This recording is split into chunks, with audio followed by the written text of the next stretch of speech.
My mother and father embarrassed me in front of my kid because I declined to cover bills for their house. But I wouldn't stand for this treatment. So my immediate payback devastated them. Be me, this is going to be long and chaotic. But trust me, the payoff is worth it. Happened 8 months ago, and I'm still processing the whole thing. I'm 31, female, military widow, single mom to my 9-year-old son Lucas. My husband David died in Iraq 4 years ago. IED hit his convoy, Purple Heart, Bronze Star, and his name on a folded flag. Left me with a kid, survivor benefits, and an empty life. Lucas is the splitting image of his dad. Same stubborn chin, same way of watching everything with those serious dark eyes. Kid's been through hell losing his father, but he's tough as nails. Has to be considering the circus that is my biological family. My parents Patricia and Robert are professional victims, with a side hustle and emotional manipulation.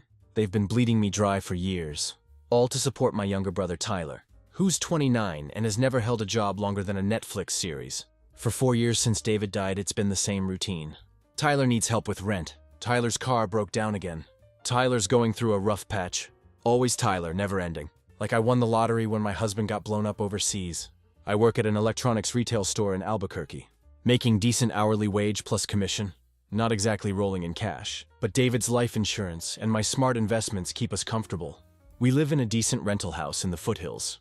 Lucas plays soccer league, takes martial arts classes, has everything he needs. The thing is, my family sees those survivor benefits. Think I'm sitting on some gold mine. They don't see the nightmares, the single parenting struggles, or the fact that no amount of money brings back the man I loved. They just see dollar signs and opportunity. Uncle Vincent, David's uncle, has been like a father figure since David died. Retired Marine, owns a small construction company. Only person in either family who calls my parents on their nonsense. He's the one who taught me about real estate investing. Helped me start building wealth instead of just surviving. Your husband died for this country, he told me 3 years ago. Don't let these leeches dishonor his sacrifice by bleeding his family dry. Then there's David's brother Derek, who's a paralegal, basically my unpaid legal advisor. He's been helping me navigate the military bureaucracy, estate planning, and recently some property acquisitions that my family knows nothing about. See, while my parents think I'm just scraping by, sending Tyler money out of desperation, I've been quietly building an empire. Every spare dollar from my commissions, every side gig watching neighbors' kids, every tax refund, it all goes into real estate investments that Uncle Vincent helps me manage. The crown jewel of my portfolio, the rundown duplex in East Albuquerque that my parents have been renting for the past 7 years. Yeah, you read that right. Their landlord, that's me. They have no idea. The property went into foreclosure 16 months ago. I bought it through an LLC that Derek helped me set up. Cost me $82,000 cash. Put another $14,000 into fixing the AC and plumbing. My parents think some property management company owns it. They've been writing their $1,500 monthly rent checks to their own daughter for over a year. But I never planned to use this against them. It was just good business. Buy low, fix up, collect steady rent from reliable tenants. My parents, despite their flaws, had always paid on time. Until they didn't. Last month, Tyler's rent came due for his studio apartment near the University of New Mexico. $1,200 for a place that's basically a glorified dorm room, where he plays video games and figures out his life path. As usual, he called Mom crying about eviction. Mom called me demanding I fix it. He's your brother, Patricia said during her guilt trip phone call. David would want you to help family. Don't you dare bring my dead husband into this. David worked 2 jobs in high school. Enlisted at 18. Never asked anyone for a handout in his life. He'd be disgusted by Tyler's freeloading. But saying that would start World War III. I sent the money like always, because it was easier than dealing with the drama. But something was different this time. Maybe it was Lucas asking why Uncle Tyler never visits, but always needs money. Maybe it was Uncle Vincent pointing out that I'd sent Tyler over $16,000 in the past year alone. Maybe it was finally realizing that my family cared more about Tyler's comfort than Lucas's future. Or maybe I was just done being treated like a walking ATM by people who should have been supporting me through widowhood. So I made a decision. No more Tyler money. No more bailouts. No more guilt trips about family responsibility. From people who treated my son like an afterthought. I had no idea this decision would trigger a war. That would change everything. So, Tyler texted me again. Rent due tomorrow. Need $1,200. Parents said you'd handle it. Not please. Just a straight up demand like I'm his personal bank account. I texted back. Can't do it this month. Figure it out. Radio silence for about 2 hours. Then my phone exploded. Patricia called first, screaming before I even said hello. What do you mean you can't help? Then maybe he should get a job, I said. Watching Lucas practice batting in our backyard. He's looking for work. You know how hard it is for young people these days? Tyler's 29, not some fresh-faced college grad. But whatever, Mom. I can't keep funding his lifestyle. I have my own kid to worry about. Your kid has everything he needs. Tyler has nothing. My kid has everything because I work for it. Tyler has nothing because he won't work for it. Not my problem anymore. She hung up. 10 minutes later, Robert called. You're being selfish, he said without even saying hello. David's benefits aren't just for you. The nerve of bringing up David's death benefits. Like they were family money instead of compensation for my husband's life. Made my blood boil. Those benefits are for his son, not Tyler's rent. Lucas is fine. He doesn't need martial arts classes and fancy soccer equipment. Tyler needs a roof over his head. I hung up on him too. That evening, Lucas was doing homework at the kitchen table. When I got another call, this time it was Tyler himself and he was pissed. What the hell, Elena? Mom said you're cutting me off? I'm not cutting you off. I'm just not paying your rent anymore. There's a difference. Same thing. How am I supposed to live? The same way every other adult lives. Get a job. It's not that simple. You don't understand the economy right now. I understand it fine. I work in it every day. You get David's money. You don't even need to work. And there it was. The thing they all believed but never said out loud. Tyler, I'm done with this conversation. Figure your life out. I hung up and immediately called Uncle Vincent. They're going to escalate this, I told him. I can feel it coming. Good, he said. Been waiting 4 years for you to grow a backbone about this. What do you need? I need to know my options. All of them. Vincent connected me with Derek that night. We had a 3-way call that lasted 2 hours. By the end of it, I had a plan. See, my family's biggest weakness was their complete ignorance about my financial situation. They thought I was broke and desperate, just sending Tyler money out of family obligation. They had no idea about my investment portfolio, my property holdings, or the fact that I was about to start documenting everything. But guys, what happened next? I never imagined such a thing to happen.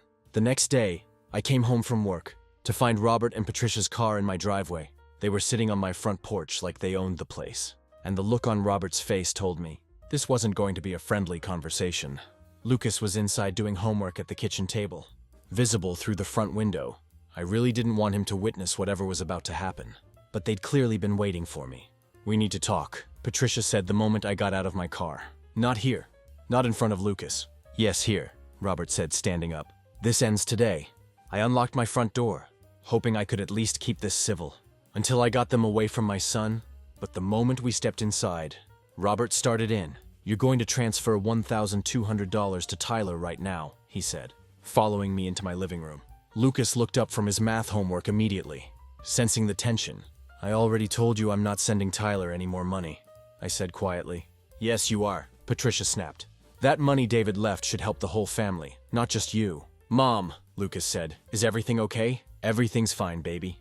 Just finish your homework. Don't tell him everything's fine, Robert started yelling. Tell him his mom is abandoning her family. Lower your voice. You're scaring my son. Good. Maybe he should know what kind of person his mother really is. That's when I stepped between Robert and Lucas. You need to leave now. We're not leaving until you transfer that money. It's not happening. Robert's face went red. David would be ashamed of you. Don't you dare! David died for this country, and you're pissing away his sacrifice on your selfishness. Get out! I shouted, losing my temper. Get out of my house. That's when Robert snapped. He hit me hard, a full-force backhand across the face that sent me stumbling backward into the coffee table. The sound echoed through the room like a gunshot. Lucas screamed, "Mom!"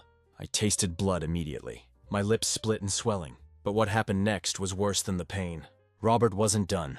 You want to disrespect me and my own family? He grabbed me by the shirt and shoved me against the wall. You want to act like you're better than us? Stop! Lucas was screaming, crying, trying to get between us. Stop hitting my mom. Patricia didn't stop Robert. She didn't call for help. She just stood there watching her husband beat their daughter. While their grandson begged him to stop, Robert grabbed my hair and pulled my head back. You're going to transfer that money, or this gets worse. Robert, that's enough, Patricia finally said, but only because Lucas was hysterical. No, it's not enough. Lucas threw himself at Robert, his small fists pounding against Robert's legs. Leave my mom alone. Robert shoved Lucas away so hard that my 9-year-old son hit the floor and slid into the kitchen table. Lucas's head made a sickening thud against the table leg. That's when something inside me broke. I stood up shaking so bad, started screaming louder. Get the hell out of my house. Get away from my son. Not until I screamed with a voice I didn't recognize. Get out before I call the police. Something in my tone must have penetrated Robert's rage, because he finally stepped back. This isn't over. You'll regret this. You're right. This isn't over. They left, slamming my door so hard it cracked the frame. Lucas was sobbing in my arms, trembling like a leaf. I called Uncle Vincent with shaking hands, while Lucas clung to me.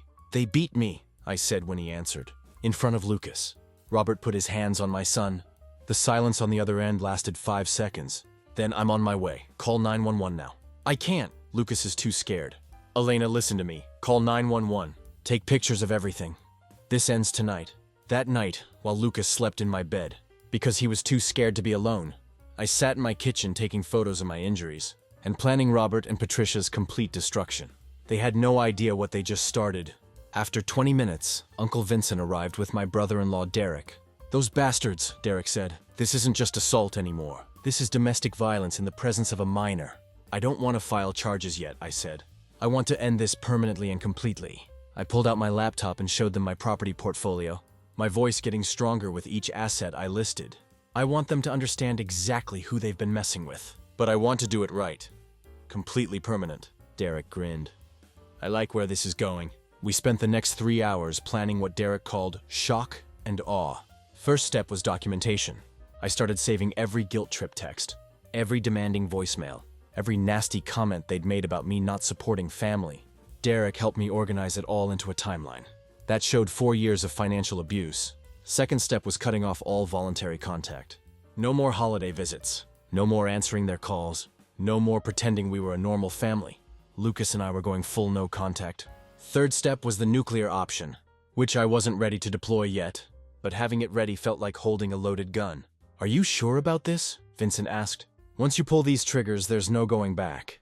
I thought about Lucas, about the kind of man I wanted him to become. Did I want him to grow up thinking it was normal? To let people abuse you because they're family? Or did I want him to see that sometimes you have to fight back? I'm sure. The next morning, I got a text from Tyler. Heard Mom and Dad visited you yesterday. Hope you came to your senses. I screenshotted it and added it to my evidence file. That afternoon, Patricia called. I let it go to voicemail. She left a 5-minute rant about how I was destroying everything and abandoning my responsibilities. Screenshot evidence file. Robert called that evening. Another voicemail. This one threatening to take action if I didn't fix this situation immediately. Screenshot evidence file. This went on for a week.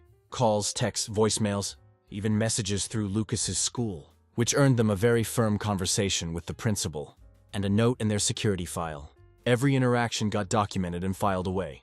They were building my case for me. Friday night, Uncle Vincent called with news. Robert applied for a loan at my credit union, listed me as a reference. What did you tell them? The truth. That he's been unemployed for 4 years, has no assets and survives off his daughter's charity. They denied the application. Good. There's more. He also applied for a second mortgage on the duplex they're renting. I started laughing. He can't get a second mortgage on a property he doesn't own. That's what the bank told him. He threw a fit. Demanded to speak to the manager. Claimed there was some kind of mistake in the paperwork. Did they tell him who actually owns it? No, but he's getting suspicious. Asked the bank if they could contact the real owner about a loan modification. Perfect. My parents were so desperate for money that they were trying to leverage property they didn't even own. This was going to make the final reveal even sweeter. Saturday morning, I was getting ready for Lucas's soccer game. When my phone started buzzing with notifications, someone was mass texting our extended family about me.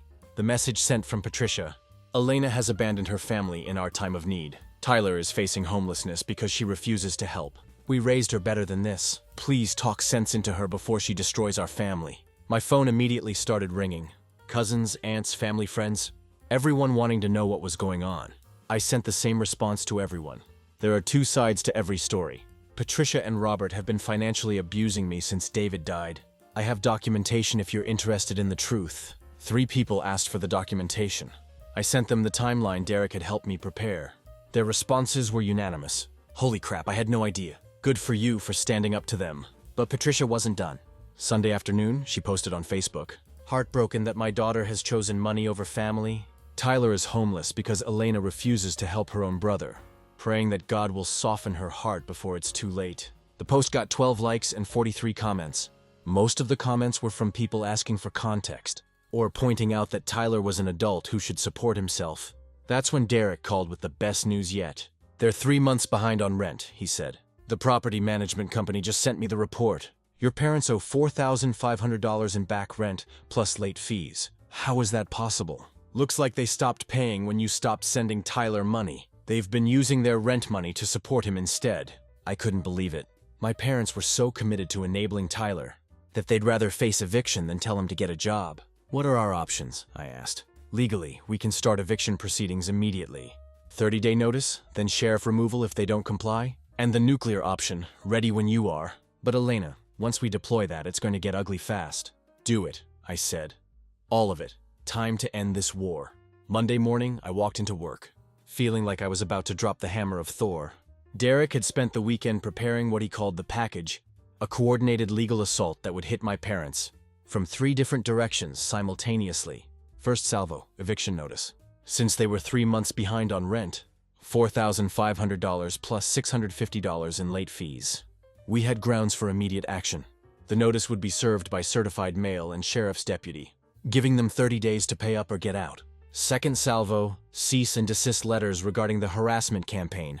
Every Facebook post, every mass text, every attempt to involve Lucas's school would be documented as harassment of a military widow. Derek was going full legal theater on this one. Third salvo, the reveal. Once the eviction notice hit, they'd start asking questions about their mysterious landlord. That's when they'd learn the truth about who really owned their home. The eviction notice was served Tuesday at 2:47 p.m. My phone started ringing at 2:52 p.m. I let it go to voicemail. Patricia's message was pure hysteria. "Elena, what did you do? We got some eviction notice. Call me right now." 5 minutes later, Robert called. His message was more angry than panicked.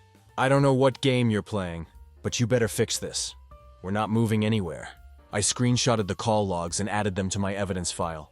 Then I texted Uncle Vincent. It started, his response about damn time. Wednesday morning brought more frantic calls. This time they were asking about lawyers, tenant rights, fighting the eviction. I let it all go to voicemail and forwarded everything to Derek. "They're scrambling," he reported. "Called 3 different law offices yesterday asking about emergency injunctions. Nobody will take the case because they legitimately owe the money. What about Tyler? Haven't heard from him yet, but give it time." I didn't have to wait long. Tyler showed up at my house Wednesday evening, while I was helping Lucas with homework. Didn't knock, didn't call ahead. Just walked up to my front door and started pounding on it like he was the police. "Elena, open up. We need to talk." I looked through the peephole. I opened the door, but kept the security chain latched. "What do you want?" "What do I want? What the hell did you do to Mom and Dad?" "I have no idea what you're talking about." "Don't play stupid. They got evicted from their house, and somehow you're involved. They got evicted because they stopped paying rent. Not my problem." "That's nonsense. You did something. I know you did." Lucas appeared at my elbow, looking concerned. "Mom, who is it?" "Nobody important, honey. Go finish your homework." Tyler saw Lucas and his expression softened slightly. "Hey buddy, remember your Uncle Tyler?" "You're not my uncle," Lucas said matter-of-factly. "My Uncle Vincent says real uncles don't make moms cry." Tyler's face went red. "Elena, we need to talk without the kid around." "We're done talking, Tyler. You and our parents made it clear that my family's stability means nothing to you. So your problems mean nothing to me. You can't just cut us off. We're family. Families don't assault each other in their homes." "Okay, Elena. I know Dad might got a bit angry, but goodbye, Tyler." I shut the door and locked all 3 deadbolts. Tyler stood on my porch for another 10 minutes. Finally, he gave up and left. Thursday brought the cease and desist letters. Derek had them delivered to my parents' house and Tyler's apartment simultaneously. The letters were beautiful. 4 pages of legal language essentially saying, "Stop harassing my client or face criminal charges." Patricia called me crying. Actual tears, hyperventilating the whole performance. "Elena, please. I don't understand what's happening. We got these legal papers and an eviction notice, and Tyler says you're behind it somehow. Please just tell me what we did wrong. You beat me in front of my son. You turned my home into a crime scene because I wouldn't give you money. You traumatized a kid who already lost his father, and you still have the nerve to ask what you did wrong." Silence on the other end. "The legal papers are real, Mom. The eviction is real. The consequences of your choices are real. Deal with it." I hung up and immediately called Derek. "They're breaking," I told him. "Good." Robert called my office today trying to find out who's representing them in the eviction. When my secretary told him we represent the landlord, he lost his mind. He knows, not yet, but he's starting to put pieces together. "How do you want to handle the reveal?" I thought about it for a moment. Let them figure it out themselves. It'll be more satisfying that way. Friday morning, my property management company called. Mrs. Rodriguez, we just got a very strange call from your tenants. They're demanding to speak directly with the property owner about negotiating the eviction. What did you tell them? That the owner prefers to remain anonymous and all communication goes through us. But they're being very aggressive. The male tenant threatened to expose the owner if we don't arrange a meeting. He claims the eviction is part of some family vendetta, and he's going to prove it. Honestly, Mrs. Rodriguez, these people sound unhinged. They had no idea how unhinged things were about to get. The weekend was quiet, which should have been my first warning. My parents are many things, but they're not quitters. I found out what that was on Monday morning. Lucas and I were getting ready for school and work, when someone started banging on my front door. Not knocking, full fist pounding like they were trying to break it down. I looked through the peephole. Robert, Patricia, and Tyler. All three of them on my front porch at 7:30 a.m. And none of them looked like they were here for a friendly chat.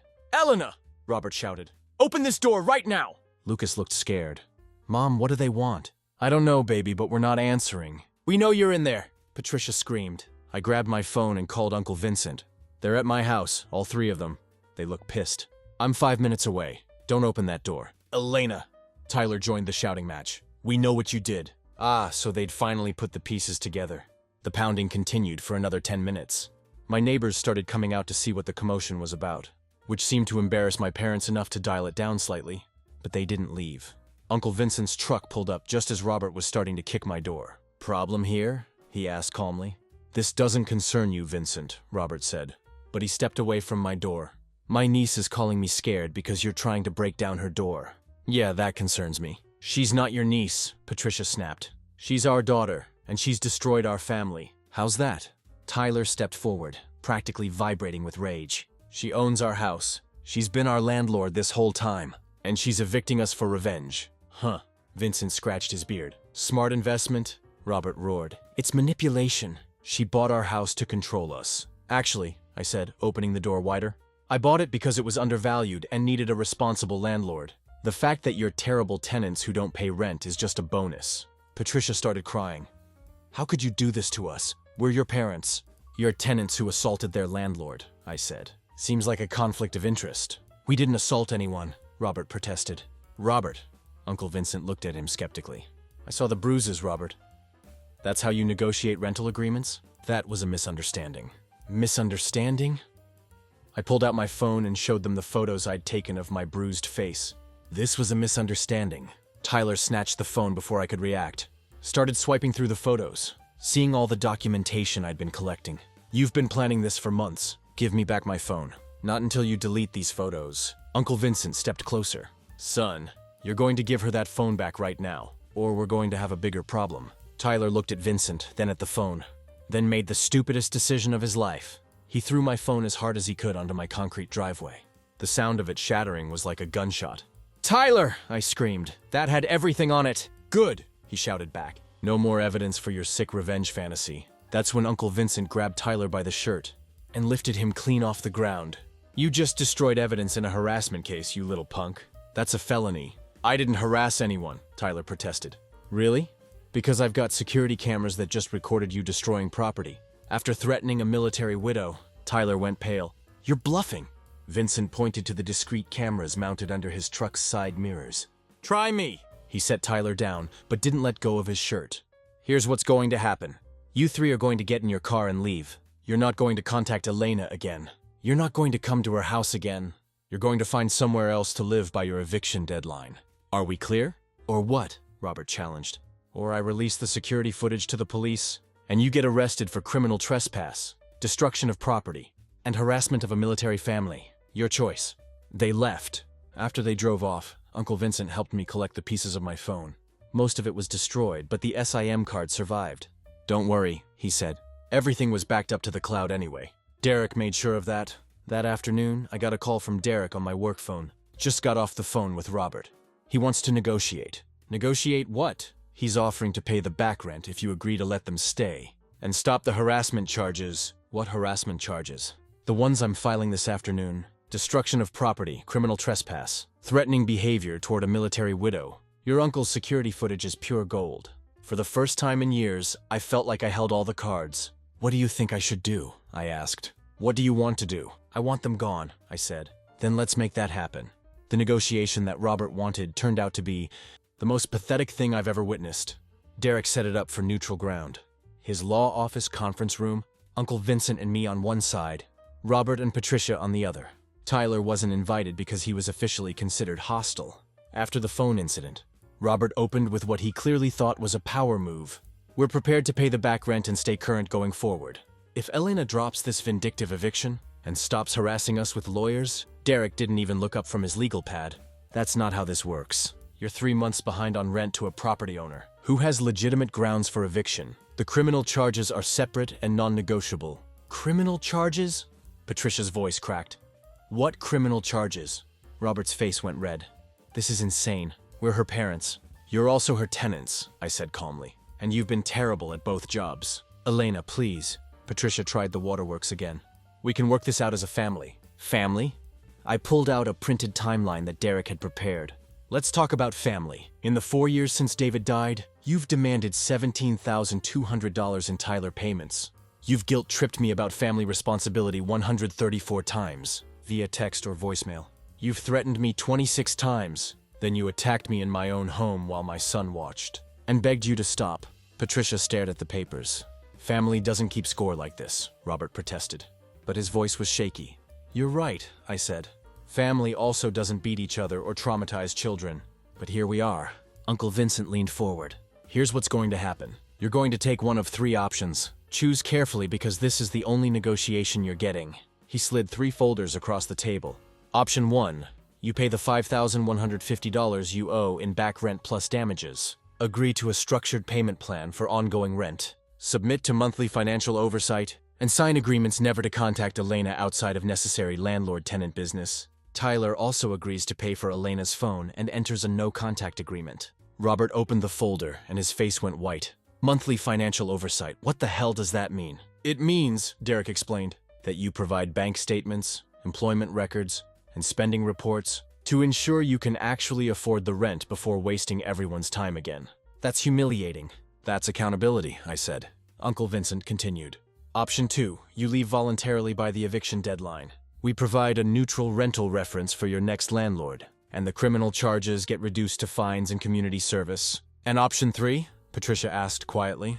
Uncle Vincent smiled grimly. Sheriff's deputies remove you by force. You get evicted on your record, and you face the full criminal charges. Tyler goes to jail, Robert goes to jail, and you probably get probation. You can't be serious, Robert said. Dead serious. Your daughter has been documenting your behavior for months. Any jury in New Mexico would convict you in 30 minutes. The room went silent, except for Patricia sobbing. How long do we have to decide? Robert asked. You don't, Derek said. You decide right now in this room, or we go with option 3 by default. Robert looked at Patricia, then at me. For the first time since David died, I saw something in his eyes that might have been respect, or maybe just fear. Hard to tell the difference. Elena, he said quietly, I need you to understand something. We never meant for it to go this far. It did go this far. We're sorry about that, Robert said. No, you're not. You're sorry there are consequences. Uncle Vincent checked his watch. Clock's ticking. What's it going to be? Robert and Patricia huddled together for a whispered conversation.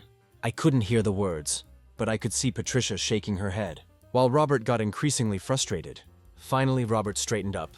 We'll take option 2. Smart choice, Derek said, pulling out pre-prepared paperwork. You have 15 days to vacate. Any personal property left behind becomes part of the estate. As they signed the documents, Patricia looked at me with genuine sadness.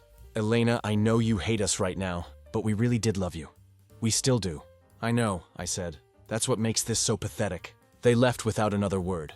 Uncle Vincent watched them through the window until their car disappeared. You okay? He asked. Better than okay, I said. But the story wasn't over yet. Tyler was still out there, still angry, and still stupid enough to try one last desperate play. 2 weeks later, everything came to a head. In the most spectacular way possible. My parents had been packing up quietly, probably hoping to salvage some dignity from this disaster. But Tyler, he had other plans. See, what I didn't know was that he had been telling his girlfriend in Vegas that his family was rich and he'd be getting a big inheritance soon.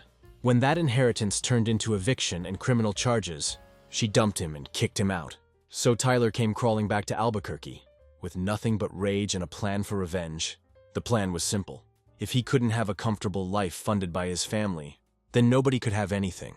Last Tuesday, while I was at work and Lucas was at school, Tyler broke into the duplex where my parents were packing. Used his old key that they'd never bothered to get back from him. The plan was to trash the place, steal anything valuable, and make it look like random vandalism. So I'd lose money on repairs. What he didn't count on was Uncle Vincent's paranoia about security. See, after the phone incident, Vincent had installed discrete security cameras around all my properties. Not just visible deterrent cameras, but hidden ones that fed directly to his phone. So, when Tyler's car pulled into the duplex driveway, at 11 a.m. on a Tuesday, Vincent got a notification immediately. Tyler spent 2 hours destroying my property.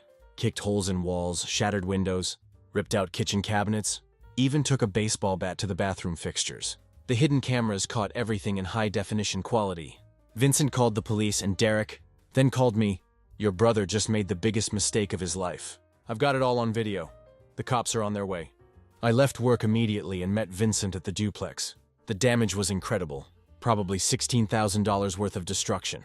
Tyler had destroyed the kitchen I'd spent $9,000 renovating, flooded the bathroom by breaking the toilet, and spray-painted profanity all over the walls. But here's the beautiful part. He was so focused on destruction that he didn't notice the cameras. The police showed up just as Tyler was loading my new washer and dryer into his car. Vincent handed them the video evidence, and they arrested Tyler on the spot. Felony breaking and entering, felony destruction of property, felony theft, and violation of the no-contact order from his previous charges. He started screaming about how this was his family's house, and he had a right to be there. The cops were not impressed. That's when my parents showed up. They had been at Home Depot buying moving boxes. When Patricia got a call from Tyler's girlfriend, saying he'd been arrested, they rushed over and found Tyler in handcuffs. Me documenting damage for insurance, and Vincent explaining to police how his security system worked. What happened? Patricia asked frantically. Your son destroyed my property, I said calmly. About $16,000 worth of damage. Robert looked at the destruction and his face went pale. Tyler, what did you do? I did what needed to be done, Tyler shouted from the back of the police car. She destroyed our family. I destroyed her stupid house. Robert turned to me with desperation in his eyes. Elena, please, he's your brother, don't press charges. I looked at the destruction. Then at Lucas, who had just arrived with Uncle Vincent's wife Maria. My son was staring at the damage with wide eyes, trying to understand why someone would do this. Lucas, I said, what do you think should happen to people who break other people's things? They should have to fix them and say sorry, he said quietly. And if they can't fix them? Lucas thought for a moment. Then they should go to jail. I'm pressing charges, I told the police officer. Full charges. The trial took 3 months. Tyler pleaded guilty to avoid federal charges, but still got 18 months in county jail plus restitution. My insurance covered most of the damage, but Tyler owes me $3,400 in deductibles and lost rent. My parents left town quietly. Last I heard, they were living in a trailer park, both working minimum wage jobs to afford the rent. Robert finally found his work ethic when facing homelessness, and Patricia discovered that health issues don't prevent employment. When you actually need money, the duplex is fully renovated and rented to a nice family. With twin toddlers, they pay on time, take care of the property, and never once threatened to assault me over maintenance requests. Lucas and I moved into a bigger house in the foothills. 4 bedrooms, 3 baths, and a pool. Kid's got his own art studio now and he started drawing again. Happy pictures of our family, our dogs, our new life. Uncle Vincent still calls every week to check on us. Derek helped me set up a college fund for Lucas. That's already at $53,000. And my property portfolio is now worth over $1.3 million. We live peacefully and it's amazing.